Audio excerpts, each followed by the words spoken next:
arte, oraintxe goaz. Agur, gero arte, agur. Kaixo, gaur zineman eta telebistan sarri entzuten den esaerari kasurik ez diogu egingo badakizue, ez lanik eginez, animaliekin ez aurrekin dioen horri.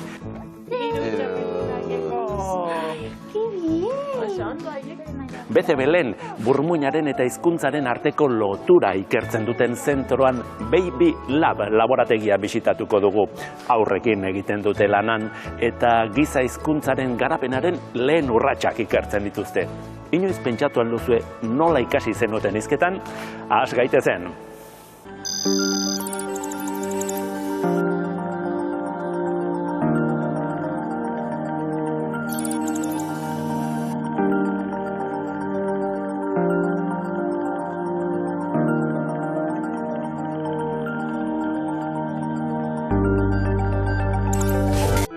Hizkuntza berri bat ikasten saiatu garen guztiok badakigu ze zaila izan daitekeen.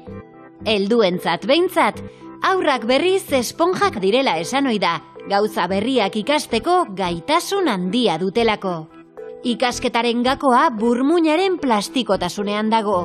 Ikerketa neurozientifikoek erakutsi dutenez, burmuina aldatu egiten da gaitasun berriak bereganatzearekin batera. Hau da, garunaren funtzionalitatea eta egitura aldatu egiten dira ingurunearekin ditugun interakzioen arabera. Neurona kopuru jakin batekin jaiotzen gara eta gure bizitzaren lehen urteetan antolatzen eta interkonektatzen ditugu. 0 eta 3 urte bitartean lortzen du burmuinak plastikotasun maksimoa eta 6 urtera arte gaitasun berriak eskuratzen joango da, baina egitura anatomikoaren gainean. Haurtzaroan gehien garatzen diren garunaren eremuak pentsamenduarekin eta hizkuntzarekin lotutakoak dira, hain justu primateengandik bereizten gaituzten gaitasunak. Bai, pertsona heldu batek hizkuntza berri bat ikas dezake, baina nork ez luke haur txiki baten burmuina gustura hartuko batzuetan.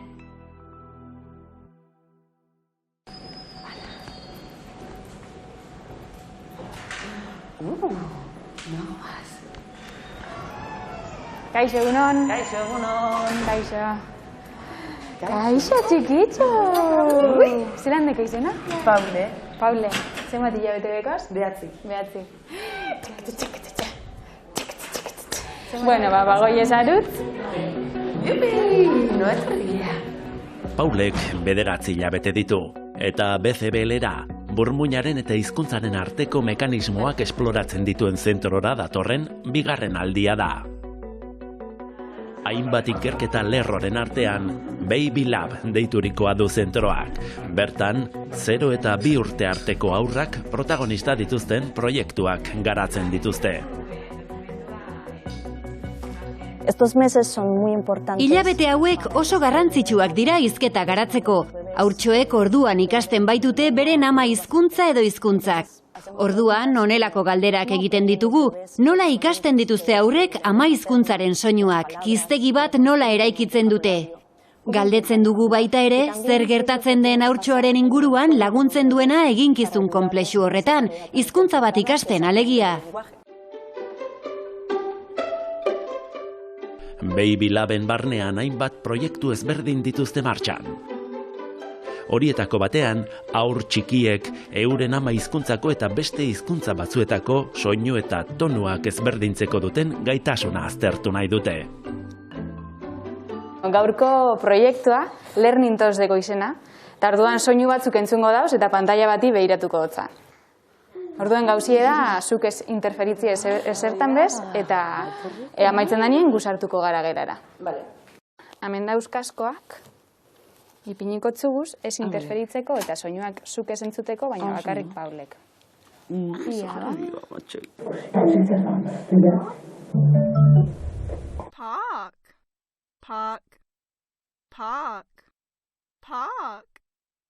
Zer ari da gertatzen oraintxe bertan gela barruan? Hemen gertatzen ari da habituation deitzen dut eguna, eta basikamente da zenbat tardatzen daben aspertzen. Orduen, zuk errepikatzen dutzezu estimulo bat. Tonuekin ari zarete jolasean, ez da? Hemengoan bai.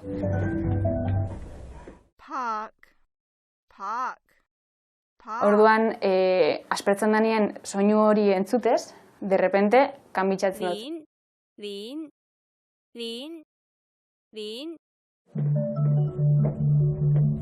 Kasu honetan, Paule entzuten ari den hizkuntza txinera da.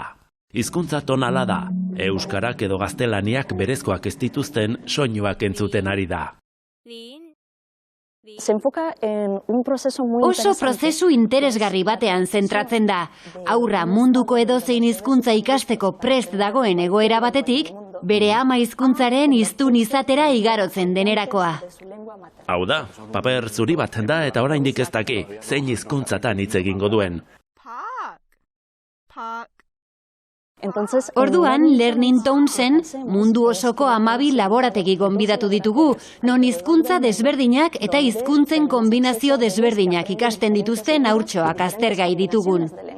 Adibidez hemen, euskara gaztelania aurre elebidunak ditugu, eta Singapurren txinera eta ingeleseko aurre elebidunak. Eta aur horiei guztiei ataza berdinak jartzen dizkiegu, ikusteko nola adinaren arabera lehen bizi atzerriko soinu hori bereizten duten, eta gero trebetasun hori galtzen duten. Helduentzat hizkuntza berri bat ikastea gehienetan lan nekeza da.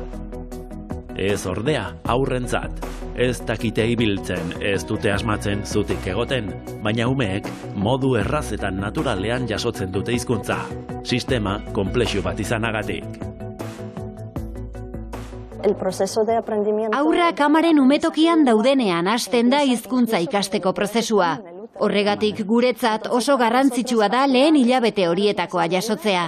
Zer gertatzen den jakitea. Horregatik baditugu aurrekin erabiltzeko seguruak diren teknologiak.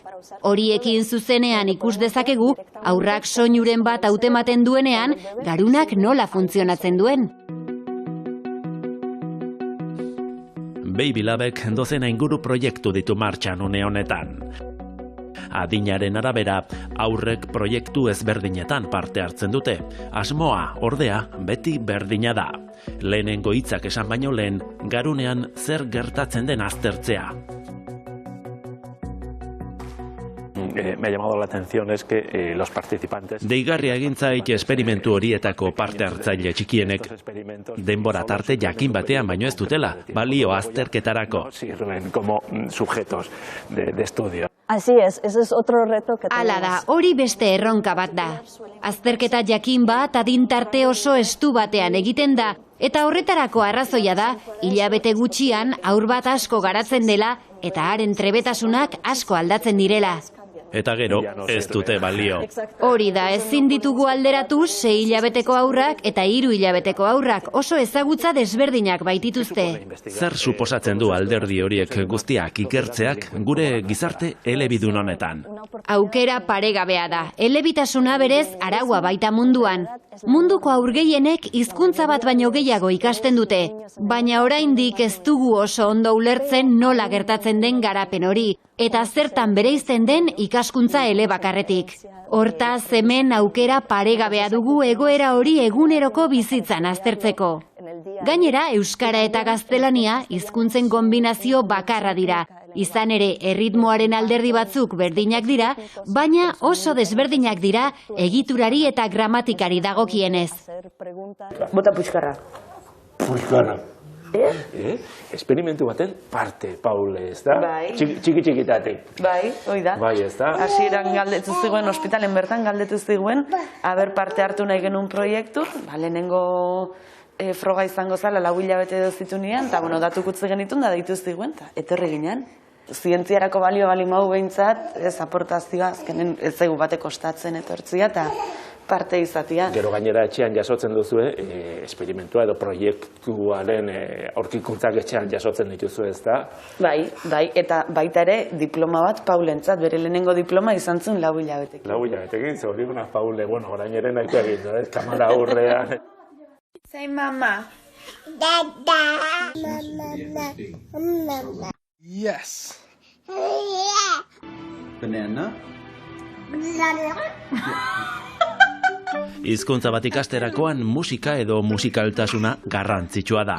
Musikak eta hizkuntzak antzeko alderdi asko dituzte, batez ere, erritmoa. Hitz egiten dugun hizkuntza bakoitzak bere erritmoa du. Hori diote, ezta? Hala da, eta aurrek gauza bera egiten dute. Lehen hilabetetik ezagutzen dute bere ama hizkuntzaren erritmoa. Gainera uste dugu musikaren erritmoak hizkuntzaren erritmoan enfokatzen laguntzen diela, ataza zaila delako hizketa jarraitua hitzetan banatzea. Hori aztertu nahian dabiltza Rhythm Babies deituriko proiektuan. Aieko txikia bertan parte hartzeko prest dugu. Hola, Jiko.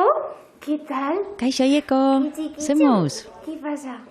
Vale. Beste gela batera joango gara eta han, sentsore batzuk dituen txano bat jarriko diogu. Marrazki bizidunak ikusten dituen bitartean, musika sekuentziak eta esaldiak entzungo ditu.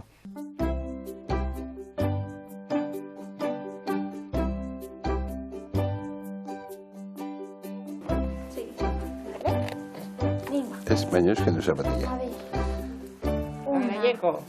Dos. Bi eta hiru zapatilla, Aieko. ¡Qué bien! Oso ondo, Aieko. Masajito, masajito. Masajito. Todas las noches hace frío y aire.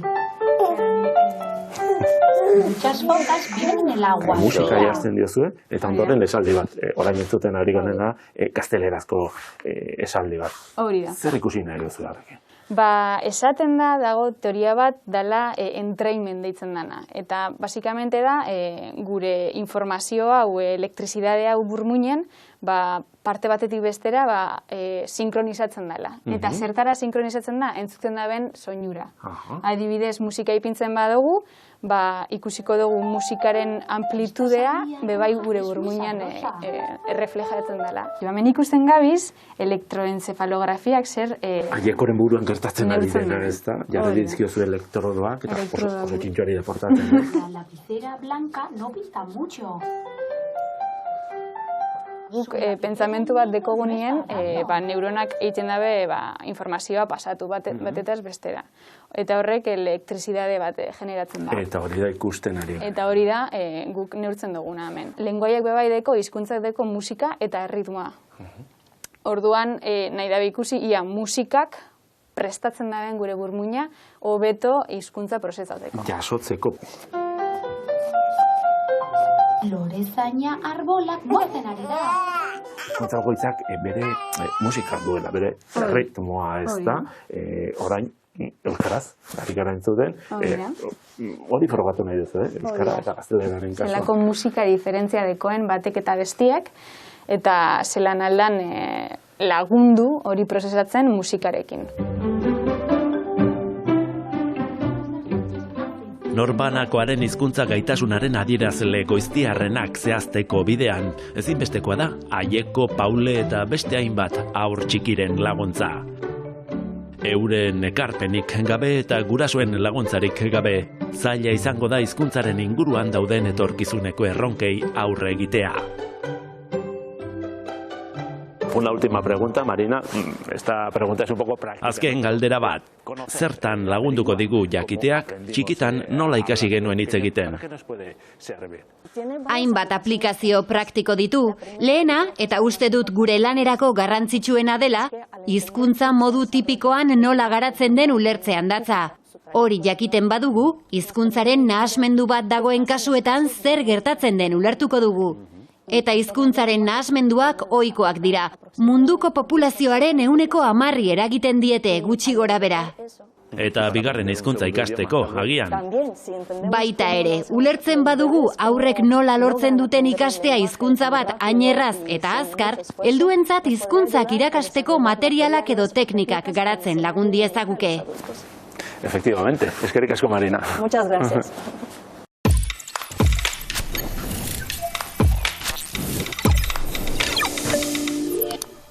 Russian-backed forces in the east. Agian ezaguna duzue kazetari hau.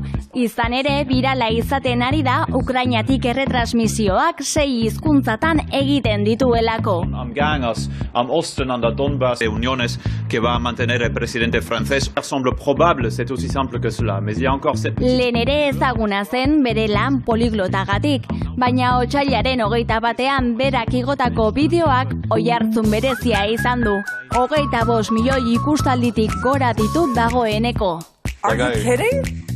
Eleaniztasun kontuak direla eta Zuxalik ere ospetsu egin zen. Malasiako turista batek 11 hizkuntzatan hitz egiten grabatu zuen eta bideoa sarean viral bilakatu zen. Mutikoak Kanbodian subenirak saltzen zituen eta mundu osoko bidaiariekin tratua zuenez, hainbat hizkuntzatan esamolde batzuk ikasi zituen. Baita 16 hizkuntzatan zenbatzen ere. 1, 2, 3, 4, 5, 6, 7, 8, 9... Anekdota hutsa izan zitekeenak bere bizitza zeharo aldatu zuen.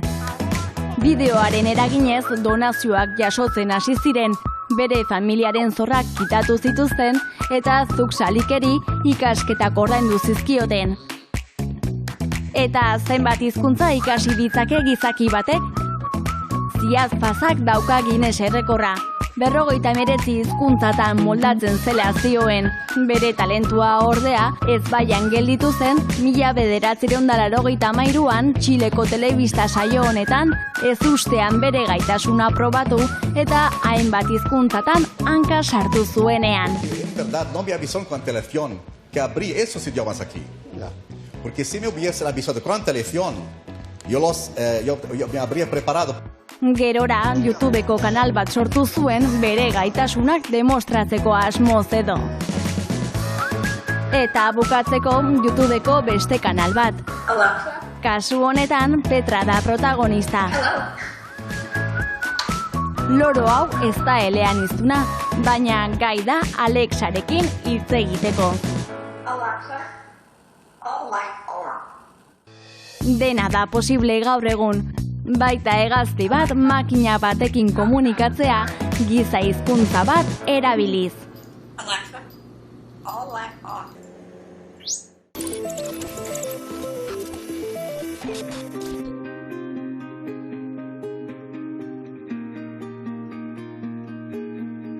Elkarri konektatutako makinak eta produktuak ez ezik zerbitzuak eskaintzeko gai direnak.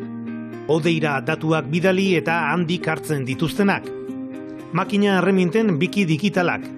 Makina fisikoarekin batera zein modu independentean lan egiten dutenak. Industriaren laugarren iraultza enpresa txiki zein handietara iritsi da.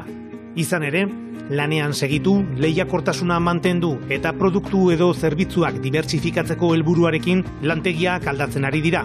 Eta jakina, langileak ere errealitate berri horretara egokitzen ari dira. Organismo ezberdinek bultzatzen ari dira eraldaketa hau, azkenean zergatik onura batzuk dakartza. Lehiakortasuna irabazi, bestalde bezeroari zuzenduriko fabrikazio bat, modelo bat edo eredu bat garatu. Aldaketa horrek eragin zuzena izan du lanbide heziketan. Etorkizuneko langileak oraintxe ari dira prestatzen eta egoera edo ingurune berrietan lan egiteko gai izan behar dute. Teknikan, Euskadiko lanbide heziketaren ikerketa aplikatuko zentroan, espezializazio arlo ezberdinetan formazioa eskaintzen diete lanbide heziketako irakaslei. Ikastetxeak gai izan daitezen industriaren iraultza sortzen ari den beharrei erantzuteko. Formakuntza eskaintzen diegu irakasleeri, baina baita ere, teknologia hauek gelara eramateko tresnak. Eta tresnak izan daitezke ekipamendu txikiak, ekipamenduak, izan daiteke softwarea, guzti hori transferitu egiten diegu ikastetxeetako irakasleri beraiek lehenbailen bere jakintza aktualizatzeko. Irudietan ikusten dugun ekoizpen instalazio hau paketatze lantegi bada. Banaketa enpresa handietan daudenen antzekoa da, baina hezkuntza ingurune batera egokituta dago. Hemen, elementu guztiak konektatuta daude, digitalizatuta, eta zereginak aplikazio baten bidez konfiguratzen dira. guztiz automatizatuta dago, konektatuta, hau da digitalizatuta dago, eta aplikazio batek gobernatzen du dena. Eta aplikazio hori enkargatzen da pakete horiek konfiguratzeaz, eskaera horiek konfiguratzeaz, baina baita ere datuak jasotzeaz, erabiltzaile ezberdinak kudeatu ditzazkegu, hau da, hau pentsatuta dago ikasleekin ibiltzeko, ekipo didaktiko bat da. Orduan, egongo da irakaslea, izango dela sistemaren administraria adibidez, baina egongo dira ikasleak, eta beraien errolak desberdinak dira, hori ere kudeatu dezakegu.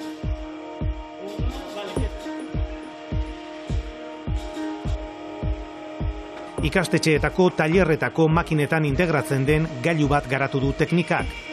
Lanbide heziketako ikastetxeetako tailerretako makineria eguneratzen du, hau da, digitalizazioak dituen baliabidez hornitzen du.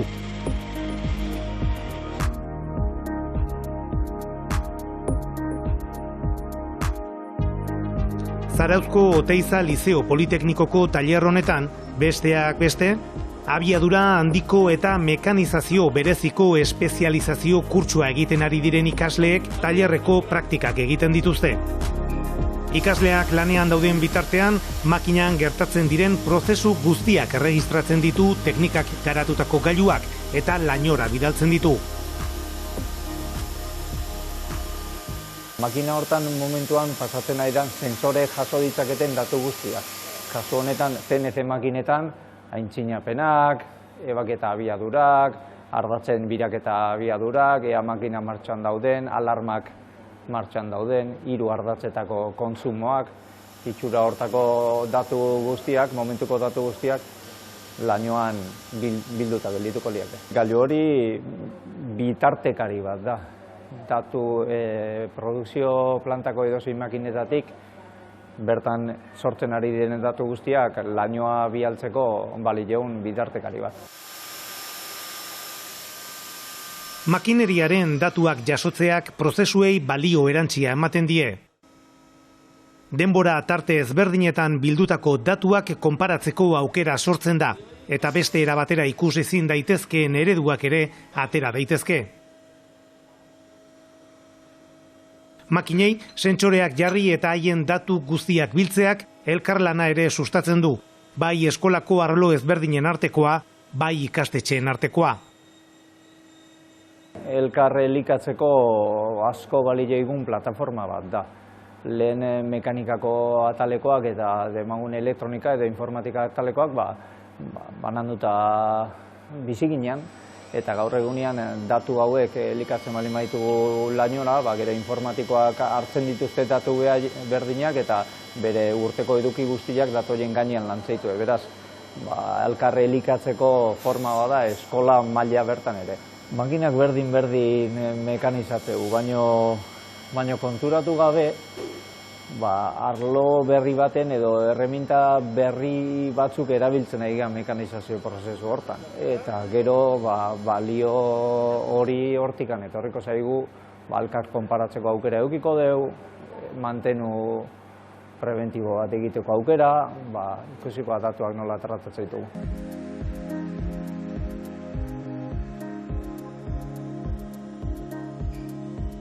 Industriaren iraultza berri honetan, sistema fisikoak eta virtualak elkar elikatzen dute. Datuak, odeira bidali ez ezik, odeitik hartu ere egin daitezke.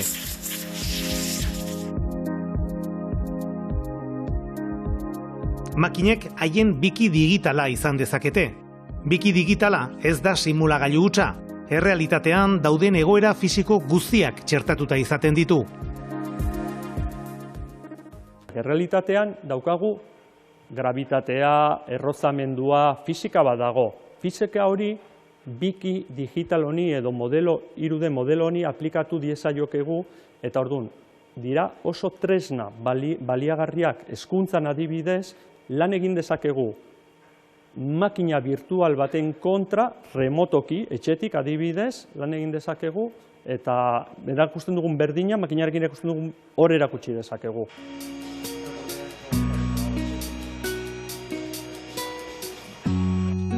Makinak eraiki aurretik, haien funtzionamendua aurre ikusteko, arazoak detektatzeko edota higadura prozesuei aurre hartzeko laguntza izan daitezke biki digitalak.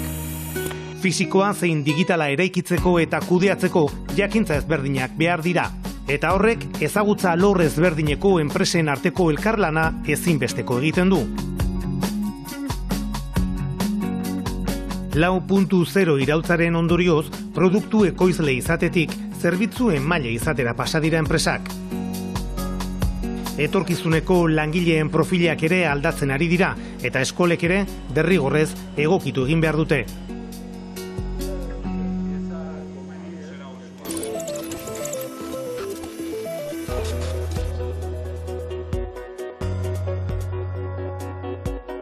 Lau 0.0 industriatik 5.0 artera.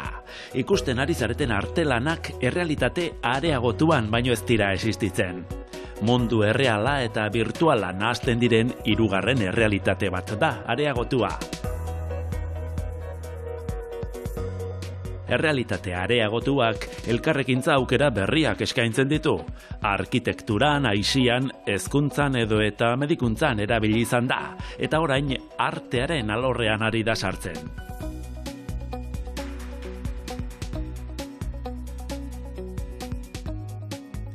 Lehen ere, zer da artea? Galderari erantzun bat ematea zaila bazen, sorkuntza prozesuari beste buelta bat eman dio teknologia honek. Emaitza gutxienez, harrigarria bezain bitxia da. Datorren astera arte, agur!